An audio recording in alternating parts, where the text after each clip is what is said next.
मैं शिवगोपाल रात्रे, सहायक प्राध्यापक इतिहास, शासकीय खेमराज लक्ष्मीचंद कला वाणिज्य एवं विज्ञान महाविद्यालय बागबाहरा, जिला महासमुंद। एमए इतिहास चतुर्थ सेमेस्टर प्रश्न पत्र षष्टम इकाई चतुर्थ के विषय में आज चर्चा करेंगे। आज का विषय है मुस्लिम सुधार आंदोलन। मुग़ल साम्राज्य के पतन के बाद मुसलमानों का तीव्र गति से अधःपतन हुआ। मुस्लिम समाज अनेक कुरीतियों का शिकार था।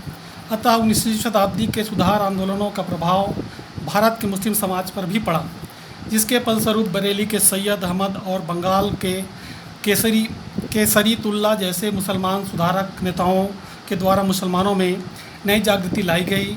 उनकी मान्यता थी कि इस्लाम की कमजोरियों के चलते ही भारत अंग्रेज़ों का गुलाम बना।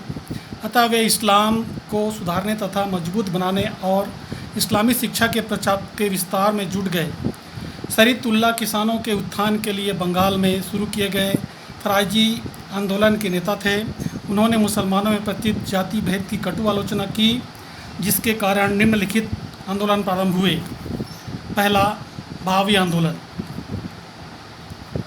18वीं शताब्दी के उत्तरार्ध में अरब के पुनरुत्थानवादियों ने बहावी आंदोलन प्रारंभ किया। इस आंदोलन ने भारत के मुसलमानों को अत्यधिक प्रभावित किया। भारतवर्ष में इसके नेता सैयद अहमद बदेलवी थे। 1820 में मक्का से लौटकर उन्होंने इस्लाम धर्म को पुनः उसकी भौगोलिक पवित्रता का रूप देने का प्रयत्न किया।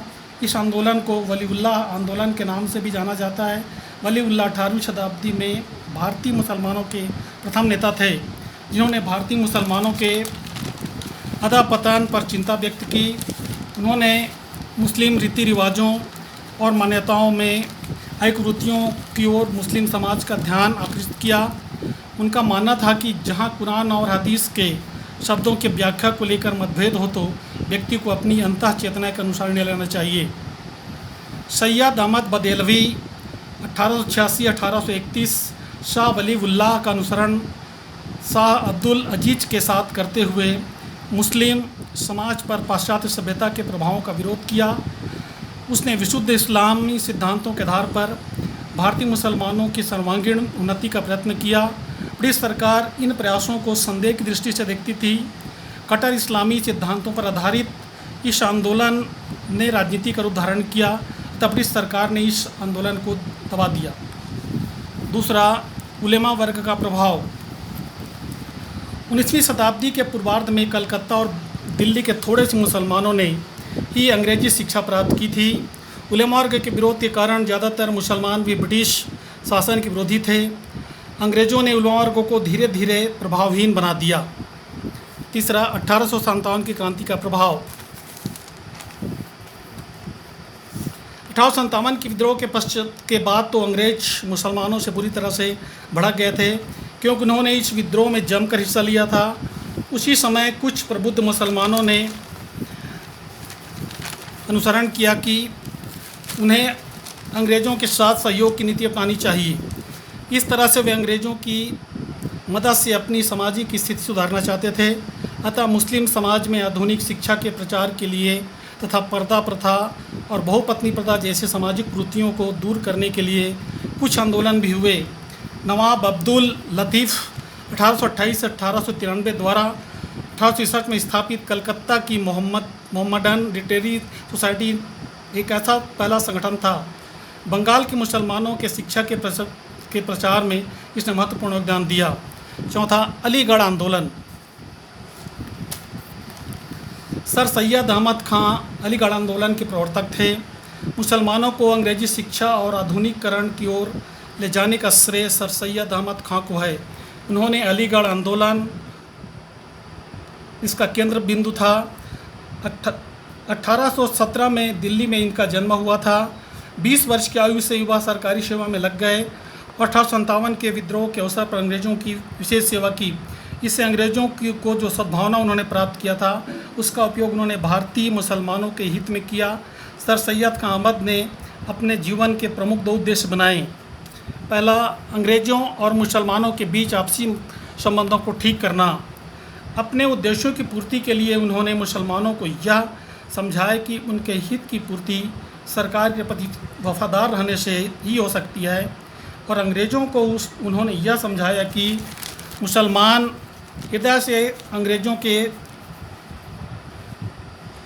के शासन के विरुद्ध नहीं हैं और अंग्रेज़ों की थोड़ी सी सहानुभूति से वे सरकार के प्रति वफादार हो जाएंगे। सर सैयद अहमद खान के विचारों से प्रभावित होकर अंग्रेज़ों ने मुसलमानों के प्रति सद्भावना प्रकट करना उचित समझा, क्योंकि हिंदुओं की बढ़ती हुई राष्ट्रीयता के विरुद्ध वे मुस्लिम वर्ग का प्रयोग कर सकते थे। अतः इस कार्य में शीघ्र ही सफलता मिल गई। दूसरा, मुसलमानों में आधुनिक शिक्षा का प्रचार। सर सैयद अहमद खान ने सर्वप्रथम 1864 ईस्वी में गाजीपुर में एक अंग्रेजी शिक्षा का स्कूल स्थापित किया।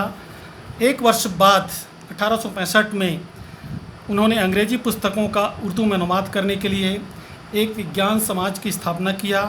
1869 ईस्वी में लंदन की यात्रा करने के बाद 1870 ईस्वी में अलीगढ़ में एंग्लो ओरिएंटल कॉलेज की स्थापना किया, जो बाद में मुस्लिम विश्वविद्यालय कहलाया और अलीगढ़ का केंद्र बिंदु बना।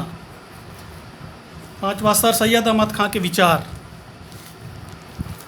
उन्होंने मुस्लिम समाज में व्याप्त कर्मकांडों, अंधविश्वासों का घोर विरोध किया, कुरान की शिक्षाओं की नई धारणा व्याख्या प्रस्तुत की और उसे अधिक तर्कसंगत बनाने का प्रयास किया।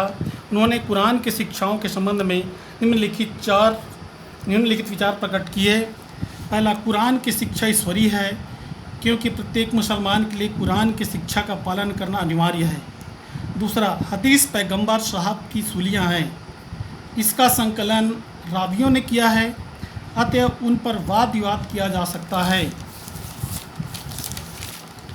तीसरा, हदीस की आज्ञाओं को मानने की व्यवस्था केवल मजहबी मामलों में है, सांसारिक मामलों में अनिवार्य नहीं है। चौथा, मनुष्य की इच्छा शक्ति स्वतंत्र है। पांचवा, अलीगढ़ आंदोलन के आधार। अलीगढ़ आंदोलन के निम्नलिखित आधार बने। हिंदू और मुसलमान दो अलग अलग राजनीतिक इकाइयाँ हैं जिनके हितों और दृष्टिकोणों में बहुत अंतर है। दूसरा, भारत में जनतंत्र के आधार पर प्रतिनिधि सभाओं की स्थापना करने तथा सिविल सर्विस की परीक्षा भारत में करने से मुसलमानों के हितों की सुरक्षा संभव नहीं हो सकेगी।